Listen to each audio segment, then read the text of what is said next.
Day 253. Proverbs 8-9. Does not wisdom call out, and understanding raise her voice? On the heights overlooking the road, at the crossroads she takes her stand. Beside the gates to the city, at the entrances she cries out, to you, O men, I call out, and my cry is to the sons of men. O simple ones, learn to be shrewd, O fools, gain understanding. Listen, for I speak of noble things, and the opening of my lips will reveal right. For my mouth will speak the truth, and wickedness is detestable to my lips. All the words of my mouth are righteous, none are crooked or perverse.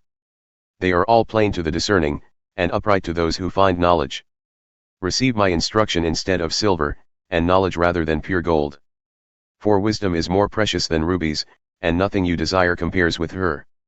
I, wisdom, dwell together with prudence, and I find knowledge and discretion. To fear the Lord is to hate evil, I hate arrogant pride, evil conduct, and perverse speech. Counsel and sound judgment are mine, I have insight and strength. By me kings reign, and rulers enact just laws, by me princes rule, and all nobles who govern justly.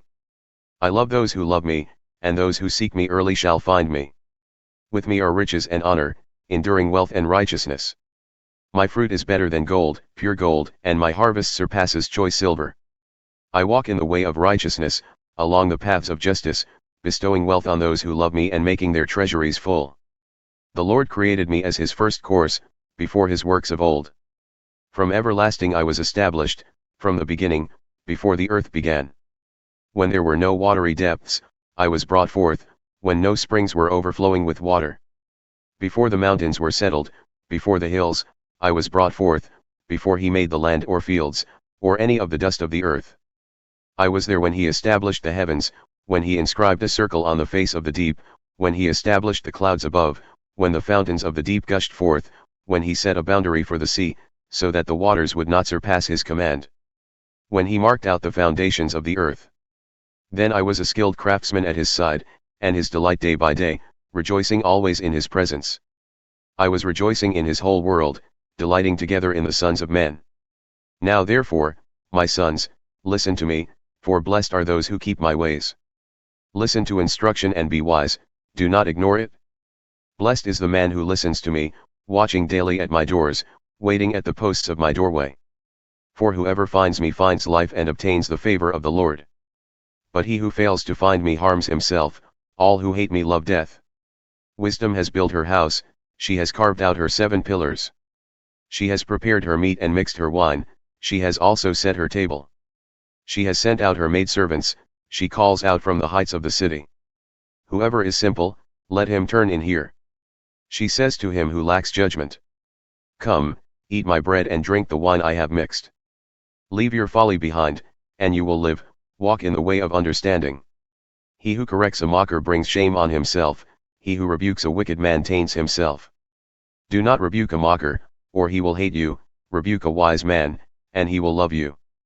Instruct a wise man, and he will be wiser still, teach a righteous man, and he will increase his learning. The fear of the Lord is the beginning of wisdom, and knowledge of the Holy One is understanding. For through wisdom your days will be multiplied, and years will be added to your life. If you are wise to your own advantage, but if you scoff, you alone will bear the consequences. The woman named Folly is loud, she is naive and knows nothing. She sits at the door of her house, on a seat in the heights of the city, calling out to those who pass by, who make their path straight. Whoever is simple, let him turn in here. She says to him who lacks judgment. Stolen water is sweet, and bread eaten in secret is tasty. But they do not know that the dead are there, that her guests are in the depths of Sheol. 2 Corinthians 3. Are we beginning to commend ourselves again? Or do we need, like some people, letters of recommendation to you or from you? You yourselves are our letter, inscribed on our hearts, known and read by everyone. It is clear that you are a letter from Christ, the result of our ministry, written not with ink but with the Spirit of the living God, not on tablets of stone but on tablets of human hearts. Such confidence before God is ours through Christ. Not that we are competent in ourselves to claim that anything comes from us, but our competence comes from God. And he has qualified us as ministers of a new covenant, not of the letter but of the Spirit, for the letter kills, but the Spirit gives life.